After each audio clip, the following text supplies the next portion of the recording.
Gross Arts Gallery. I am Kevin Alleen. Now, first order of business tonight is I want everyone to treat this as an open gallery space. If you want to get a closer look at the pictures, or the albums, or the negatives we have here, please feel free. We should most certainly have time at the end of the show.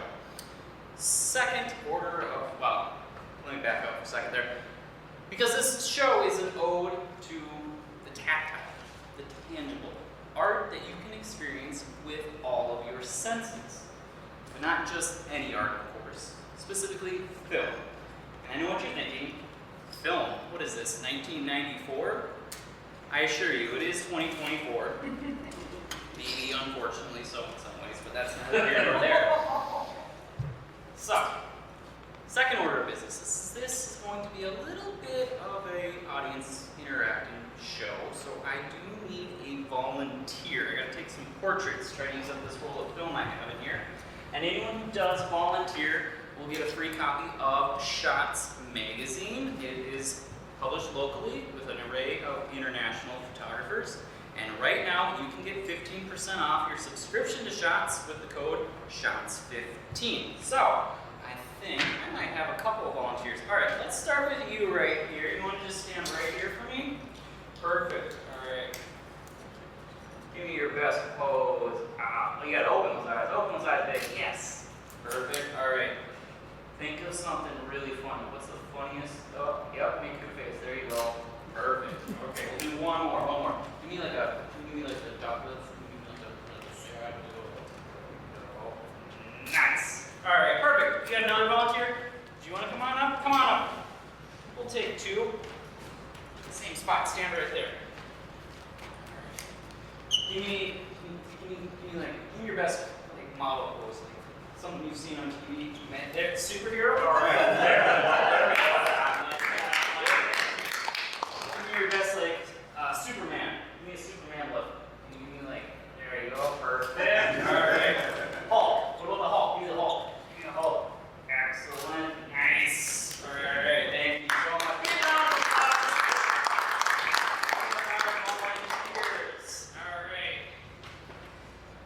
Rewind the film now to get it out of here. So, this is now the part of the show where I have to make a rather dark confession.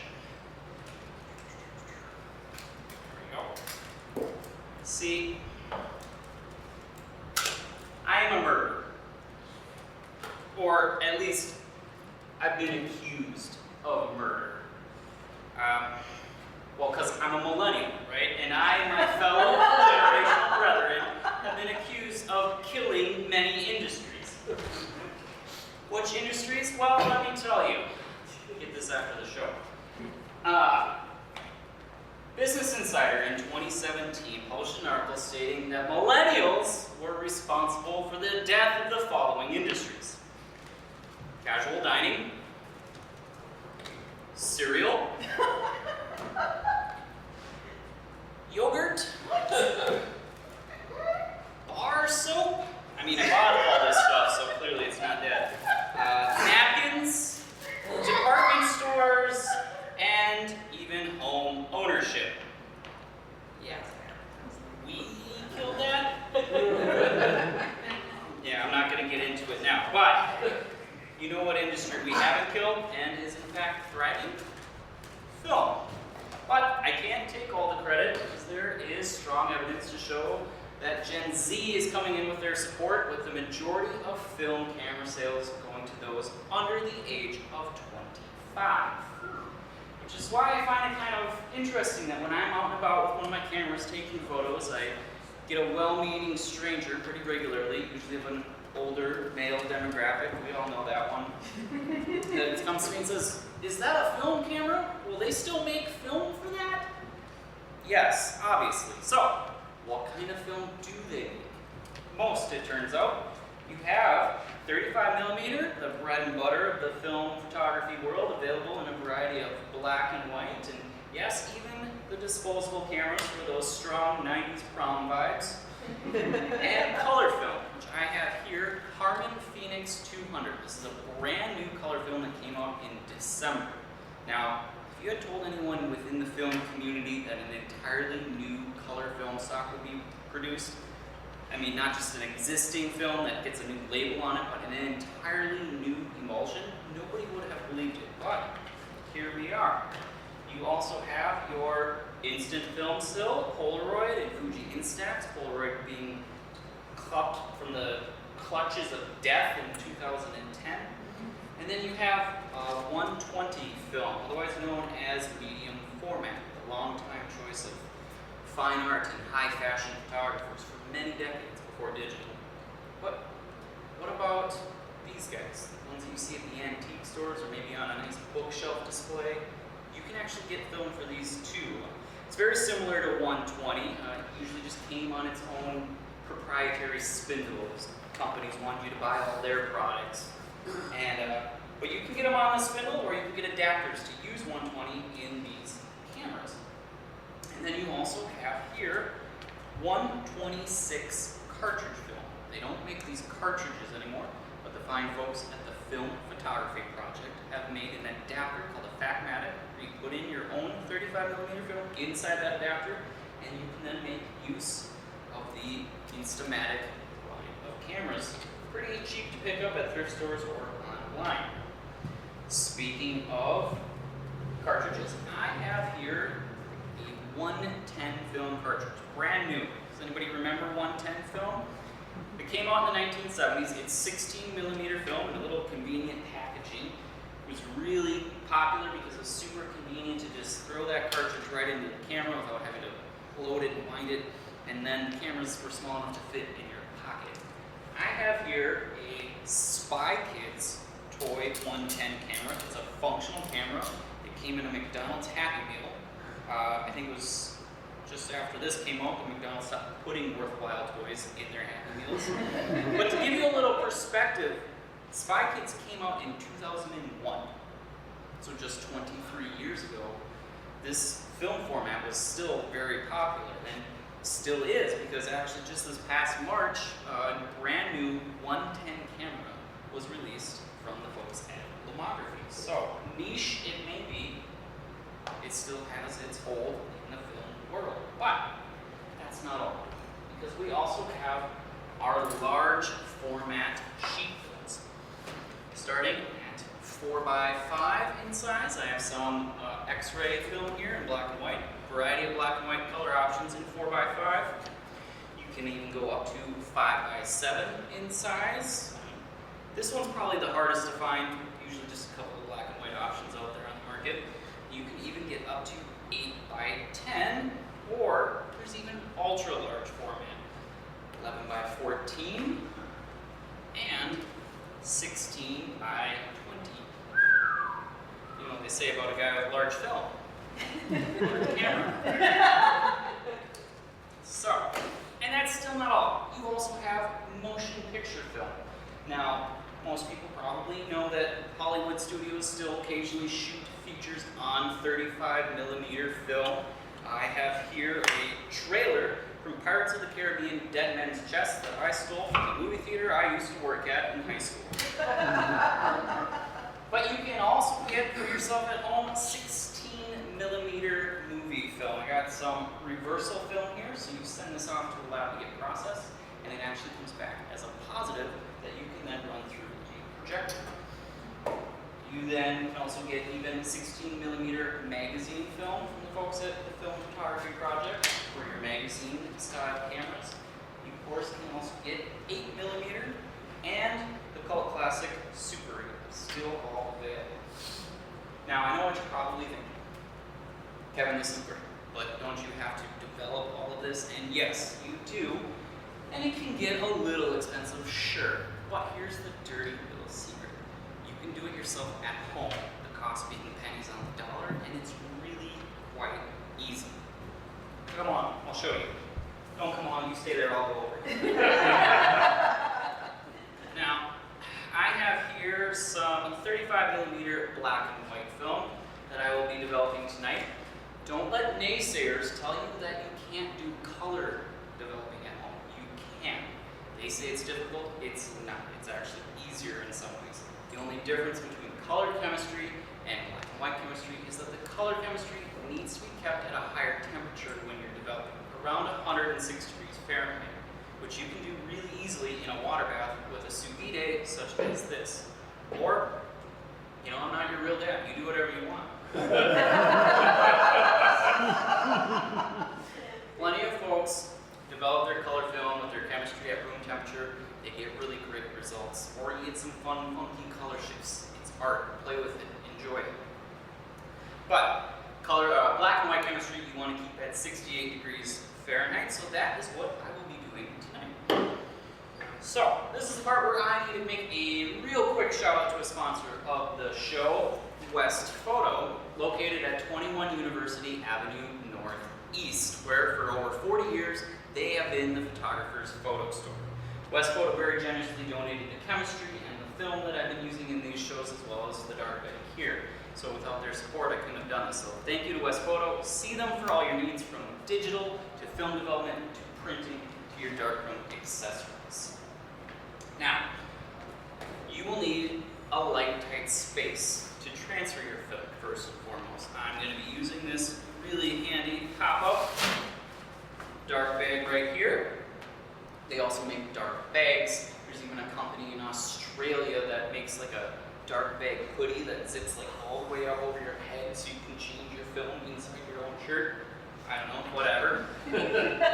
Or you can simply make a dark room in your house. It's quite simple. You know, a utility closet, maybe a windowless bathroom, or you can even just wait till it's nighttime in a lot of places. If you're going to make a dark room in your house, sit in your room for 20 minutes in the dark, let your eyes really fully adjust, and then you can start to see where you might get little bits of light poking in under the door, or sometimes through a vent that you don't realize. After the dark space, the thing you will need most is a development tank. There's a couple options. You got your stainless steel ones here.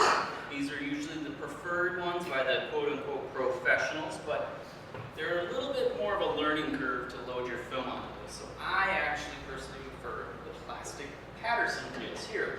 Now what I like about these is that once you get your film started in here, you just make a nice ratcheting. Well, if it doesn't do that to you, which it does to me sometimes in the bag during the shower. Alright, there we go. It's like ratcheting effect. That just makes it super simple to load your film, because what you want is you have to have these spirals on here so that none of your film is touching itself. Because if it is, then the chemicals can't touch the film, and it's an uneven development, and you have a bad day. So, plastic reels are what I like to use. Put that in here. You're also going to want a small scissors. You got to trim that lead off the beginning of your film so you have a nice square start to it when you're getting it onto the reel. And then you're either going to want a lead puller to pull the film out of that cassette. Otherwise, I just crack it open with a bottle opener. And then, because I've had issues with moisture, that's the downside of the plastic reels, they got to be bone dry. So having sweaty hands on your hot stage lights, I had a few technical difficulties, so I'm putting a fan and a towel in here as well to try to help keep it dry and cool. Alright, let's get loading this thing. And while you do need to transfer your film in complete darkness, I think a little darkroom mood lighting is in order. Yeah? Lights, please.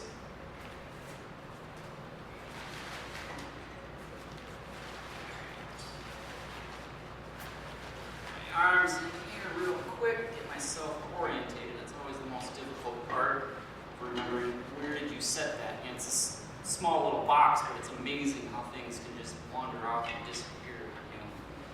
So first, I'm going to find film cassette. There it is. All right, next I'm going to find a bottle opener. Crack open that top.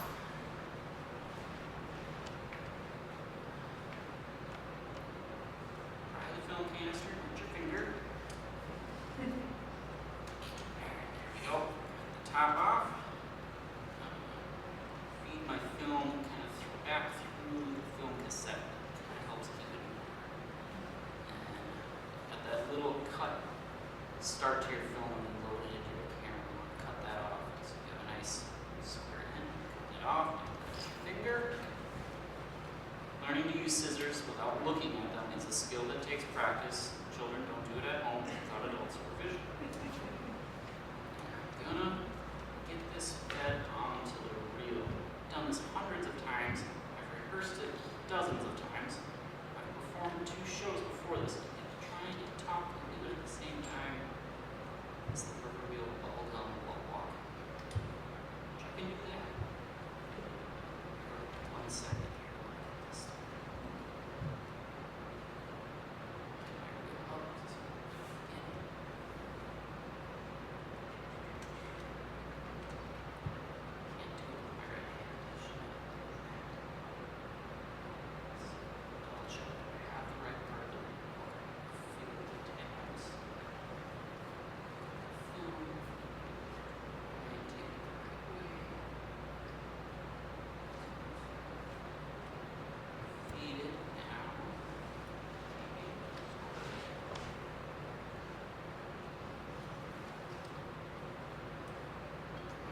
picked up in high school my mother's Minnesota X370 SLR. That guy right there, still with me.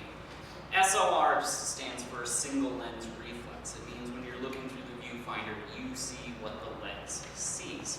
Now this was at a time when digital was really just coming of age. But really it was in the price range of professionals and wealthy hobbyists only. So I would go to the pharmacy or Walmart or just about anywhere, pick up cheap film and shoot it with the reckless abandon of James Cagney with a Tommy gun.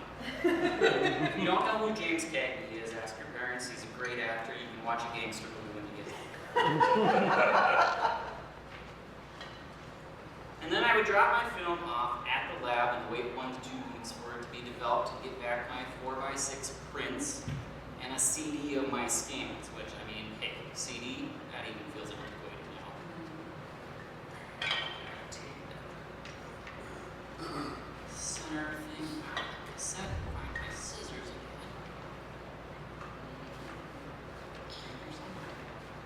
Ah, there. Usually find the pointy end of my finger. There we go. Alright, so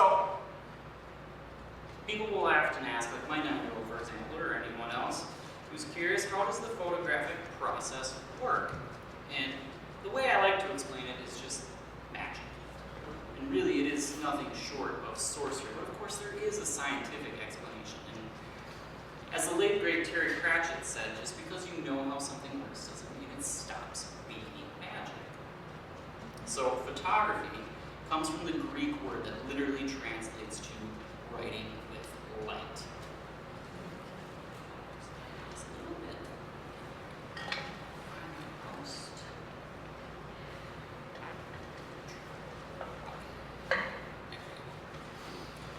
And so film, or at least modern film, is a plastic base that is coated with a light-sensitive emulsion.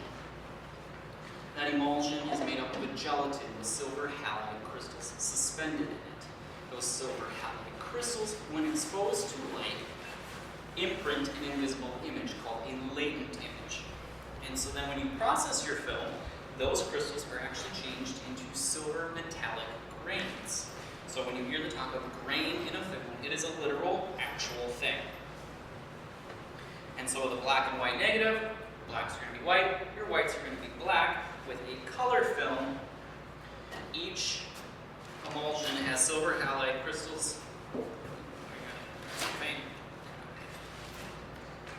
Those silver halide crystals are sensitized to different colors or wavelengths of light via sensitizing atoms. Okay, we've got this all loaded up, so we can go back to our regular lighting now, if you could please. Thank you. So, for developing black and white film, the amount of time that it spends in your developer depends upon what type of film you are using and what developer you have. I am going to be developing Kentmere 400 ISO. ISO is the sensitivity that the film has to your light. Greater the number, the more sensitive it is, useful in darker situations. And D76 developer. And I will be utilizing a wonderful free app called the Massive Development Journal. So you just go in, you put in which film you have, Kentmere 400, the developer you are using, D76, 400 ISO, and it gives you a little timer to tell you each step of the process. So, part of this process does involve agitating your film. You want to mix it up with the chemistry a little bit. So, the way the app reminds you to agitate your film is it makes a nice, colorful ticking sound. So you're not going crazy, and I do apologize if you have an auditory sensitivity to those sorts of repetitious noises. Alright, but for those with an interest in chemistry, the way this works is that the developer will selectively reduce those silver halide crystals into those metallic grains, but only those that have had that latent image created on them by the action of light. Interestingly, you can make your own environmentally friendly developers using instant coffee, washing soda, and vitamin C powder. I've also made developers using bad homebrew beer. I don't know why you would use good beer, but you can. I've also heard people using wine or mint and tea leaves as well. Now, besides how those work, I am not qualified to talk about. But what I can talk about is photography as a medium and why it might be a little more important than you think. Ansel Adams is quoted as saying, "I have often thought that if photography were difficult in the true sense of the term, meaning the creation of a simple photograph would entail as much time and effort as a good watercolor or etching, there would be a vast improvement in total output. The sheer ease with which we can produce a superficial image often leads to creative disaster. We must remember that a photograph can hold as much as we put into it, and no one has approached the full possibilities of the medium." That's heavy stuff coming from Ansel Adams. Now, here we are all carrying a camera in our pockets, taking pictures of our lunch with absolute impunity. What would he think to that?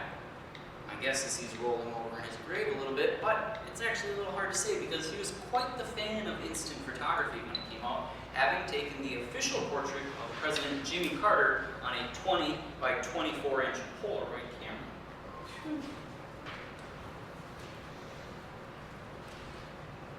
Now, as to the importance of printed photographs, Chanel Watkins is a professional photographer from St. Louis, Missouri. And she wrote in 2020 in the Chicago Tribune's opinion section that humanity was estimated to take a whopping 1.4 trillion photos that year. And that research done by Linda Hinkle at the University of Connecticut has shown that phone photo taking may be detrimental to our memory. She did a study. A group of students were sent to a museum and they were told to simply observe some objects. They were told to then photograph others. After which they were given a memory test. It was found that they had a better recollection of the objects that they observed, not the ones that they photographed. "It seems we have outsourced our memory," she says. "Oh, I took a photo of that, I don't need to remember it anymore," we seemingly tell ourselves. Mary Ann Gary, a psychology professor at Victoria University in Wellington, New Zealand, has been trying to figure out this phenomenon for years as she studies the effects of photography on childhood memories. To quote her from an NPR article from 2014, "I think that the problem is that people are giving away being in the moment. Those parents at the park taking all those photos are actually paying less attention to the moment because their focus is on the act of taking a photo. Then they've got thousands of photos that just get dumped somewhere because we don't really look at them because they're too difficult to then organize." She goes on to say that seems to be a kind of loss, not just a loss for parents, but for their kids as well. If parents are giving away some of the role as archivists of their child's memories, as one of the key people who helps children learn how to talk about their experiences. So, the argument states that it's possible that we are getting too caught up in taking photos of everything. But maybe the issue isn't the amount of photos so much as the ability to look back on them. Certainly thousands are too much and are more likely to cause anxiety and overwhelm when maybe just a couple dozen photos would be better, which there's nothing then to say about how they present. Something we're going to touch on in a minute. I think about my own personal experience.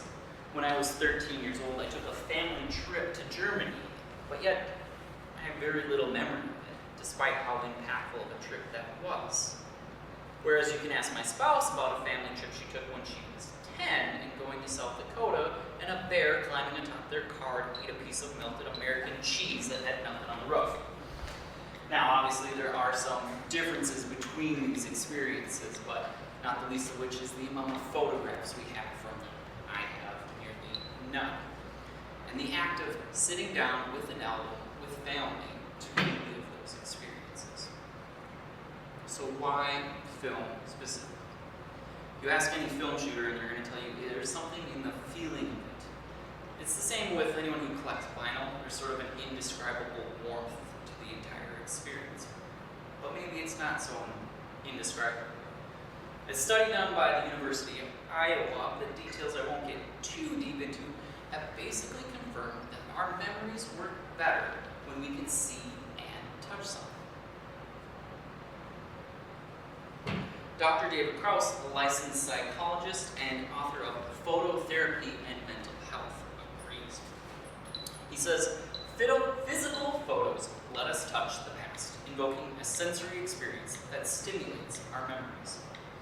He goes on to say, go through old photos with children. Even if you take your photos digitally, have them printed and hang them on a wall where a child can see them daily, as it gives them a better sense of connection with their identity and their families. This certainly seems to hold true for the lived experiences of my wife and I and our respective family trips and our ability to have a visual recall of them. To expand on this, let's go to David Monroe, a commercial filmmaker and photographer who wrote for an article on craftsmanship.net that film is not, or that John Alden, in his seminal book, Painting with Light, seems to suggest that film is more like a canvas. It's not a pass-through medium. Each film type and format lends its own nuance and texture. Digital, however, is, by contrast, a facsimile. When an HD camera blinks, light strikes a photo sensor and is turned into information. Light values are assigned ones and zeros and are stored as numerical code. Call it hyperbole, but maybe our daily diets of digital code are leaving us feeling a bit empty. After all, cheese puffs are delicious, but they don't hold any real nutritional value to our well-being.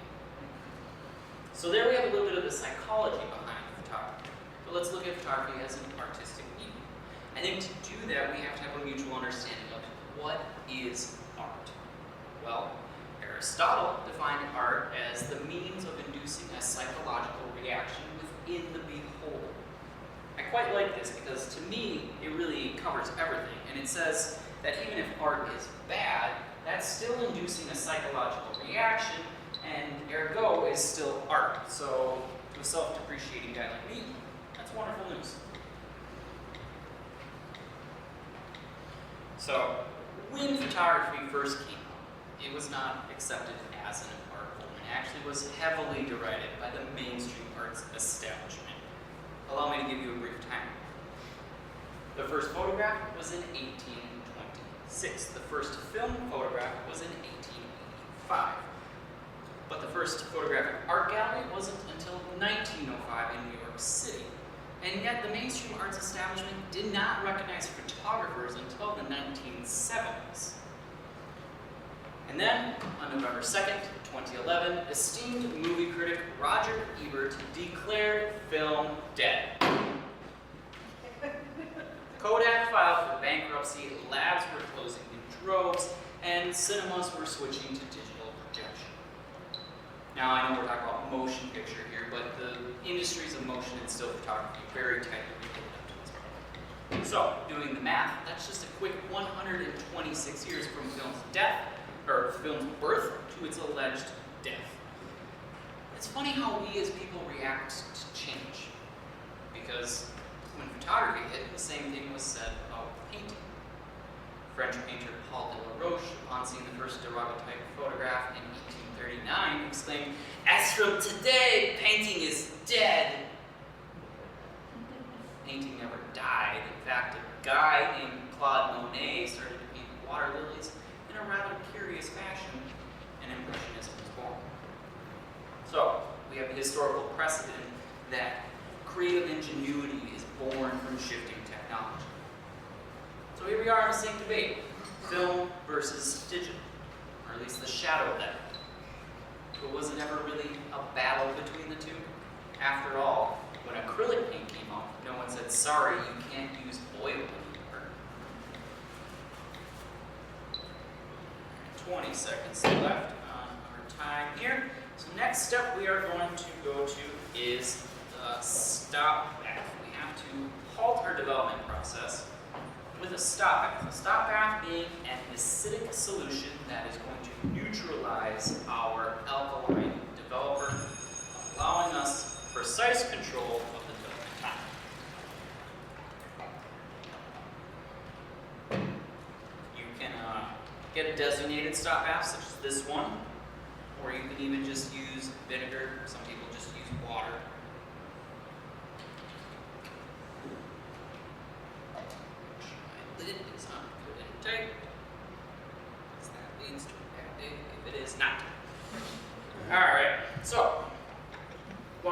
stop at. Let's talk about archival. Oh, see? Bad day. There we go. That's why we got this. There we go. So, archival quality. What's going to happen to the cloud in 5 years, 10 years, 20? What happens to the hard drive? Remember how I said I have a stack of CDs with my scans? My laptop doesn't even have a disk drive. But I can still look back at and print from my negatives. Which let this be the part of the show where I urge any new film shooters out there, or if you know anyone getting into film, to please go pick up your negatives. This is becoming such a problem that just this past June, the New York Times published an entire article on the problem. I got a personal tour of West Photo's basement where they have boxes of thousands upon thousands of abandoned negatives. To quote Ansel Adams again, he says, "The negative is the score. The print is the performance." I would argue that that makes the low-resolution scan that you get from your lab like a bad VHS bootleg copy. Which, VHS, there's another format, although not totally inaccessible, will be shortly. So please, pick up your negatives. They are your canvas, your art. Enjoy them. Alright, we are now done with the stop bath. We're moving on to the third step of the process, fixer. Fixer is a mixture of chemicals that will then remove any unexposed silver halide crystals from the film, thus rendering it no longer light sensitive.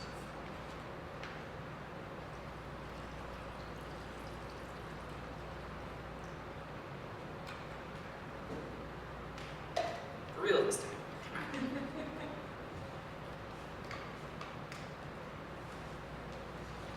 No. So back to archival properties. The Library of Congress still uses film as a format for archival record keeping, and the National Parks uses large format for all of its documentation work, going so far as to say in their official guidelines that purely digital information may not always be recoverable. Motion picture studios keep prints of film in cold storage for posterity's sake. Why? Because film manufacturers say that when stored properly, film has a shelf life of 500 years. Case in point, 1978, Dawson City, Yukon, Canada. It was 372 film titles on 533 reels of nitrate film were discovered. Nitrate was that old stuff that was super duper flammable and was used to kill Hitler in that one Tarantino movie. It was discovered under an abandoned hockey rink during an excavation. See, Dawson City was the end of the line during the silent movie era, and it cost too much to ship those reels back to Hollywood, so deep below the permafrost they went, long forgotten, but unintentionally preserved. Many of the titles found were thought to have been lost to humanity forever, including rare footage of the 1919 World Fair.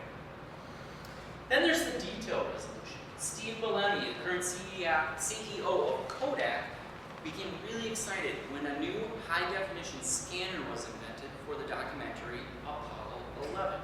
It was discovered that a single frame of celluloid contains 40 times more information than an entire digital chip.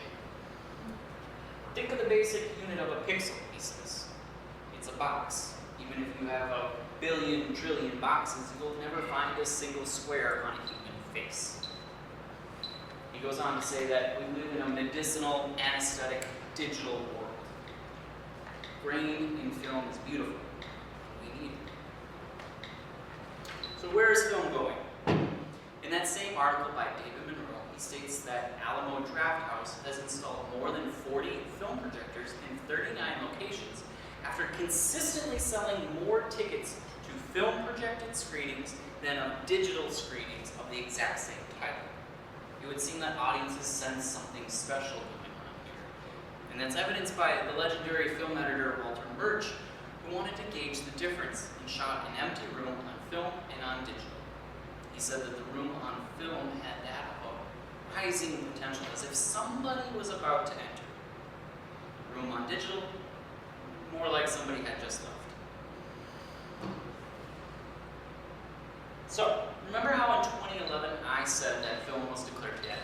Well, in 2014, 3 Hollywood directors, Tarantino, Nolan, and Spielberg, made a deal with 6 Hollywood studios for them to buy enough film from Kodak every year to keep them alive. In 2022, the New York Times has reported that film projectionists are in high demand in New York City, and today, Recruiter.com has reported that there will be an additional 2,000 new film projectionist positions created in just the next 5 years. So now we're talking a lot about film itself. What about prints? We talked about the psychology and the importance of them, but from a purely business standpoint, there's really good news, as global print markets are projected to be worth, in 2032, a whopping $28.2 billion. That's a 3.2% increase from 2023. See, the digital camera market's going to slow because smartphones make having a dedicated camera necessary, which just makes print all the more important. Major print companies are increasing, but at a loss of the mom and pop print shops. See, the major printers don't usually have a lot of the specialty techniques that some more shops have. Camera companies won't go away because they're all part of large corporations that do a lot of different things, but printers, for the most part, they just print. Printing slowed when people were looking at their phones and their computers, but there's been a notable shift. Since the 2020 pandemic, people have become increasingly tired of staring at screens. And photographers, such as myself, are realizing we're not content creators. We're all printing, and even digital shooters. Photo groups are increasing in numbers for photographers to talk about their work via print. Which, to go back in our basis in science, we look to John Sulik, a psychology professor. He says, when we share photographs, we hope others will validate the facets of our identities that are embedded in those images. Knowing others can see the pictures gives it more emotional power. Feedback from others makes it feel more real. So there we go. Fixer is done. Now would be the time to wash the film, and then you would do the optional but highly suggested step of using a hypoclear, also called perma wash, or archival wash. It helps really remove the fixer from your film and reduces the amount of water you need to wash it. It's important to get all that fixer off your film because it can damage it over time. But I'm just going to give it a rinse here, and then I will complete washing it at home after the show. Now the steps I just did for developing this film are exactly the same for making prints on light sensitive paper in a dough.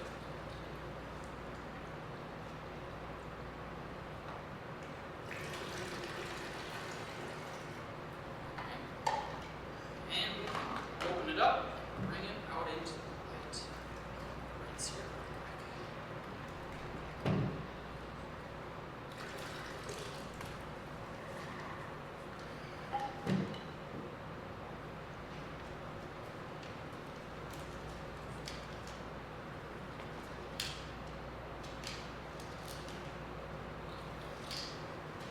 And there we go. Light, forever etched into time. Something to pass on to generations. Something to aid and embellish stories, to document the lives of those around us. Hold it up to the light. Admire its beauty. I can throw out statistics and quotes from psychologists and bits of data all day long. Really, why does any of this matter? I feel a little weird doing this for a fringe audience, people who so clearly support live theaters. Maybe I am preaching to the choir a little bit about the importance of this all.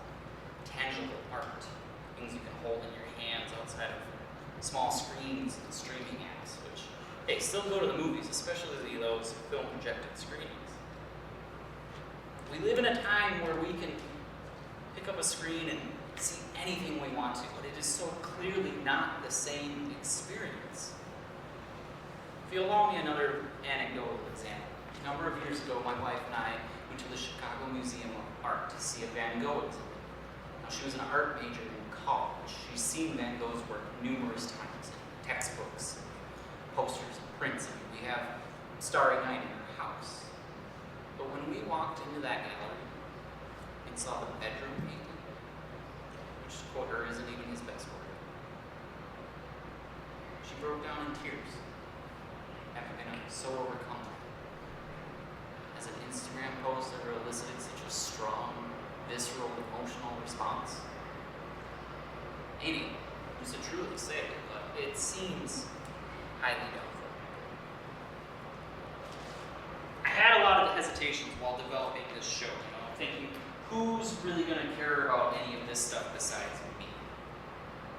And originally, I wanted to include an entire section of the show that sort of pontificated on the philosophy of Robert Pearson and his thesis on quality, and how I think film sort of plays a role in it. Maybe a little summary would suffice. See, I think we've become even more alienated from ourselves, from each other, from our work, from our art. More so than we were when he wrote Zen and the Art of Motorcycle Maintenance in the 1970s. And I think part of the solution to our world's problems is getting back to a bit of a reality. Not that our images or our art needs to be real, but just to have something in our hands. Stirring emotions, shareable beyond screens, impregnated with a more human element to it, not just the empty calories of digital data. But in the end, all I can do is show you my images, implore you to go to galleries like the Praxis Gallery that's located in the Ivy Arts Building, get a subscription to a physical publication like Shots Magazine, or take your own pictures, something you can hold in your hands. Now you're probably wondering, why pictures specifically? And I'll tell you this, it's because I often think back on the lyrics of the magnetic fields, that is. I wish I had pictures of every old day, because all these old memories are fading away. I used to have pictures, but they faded too, or got lost in the hubbub, or I'd show them to you. Of all my old lovers, folks I used to know, those I still care for, though they died long ago. Every glamorous city, each cute little town, all the trees turning purple and yellow and brown. I wish I had pictures of every old day, because all these old memories are fading.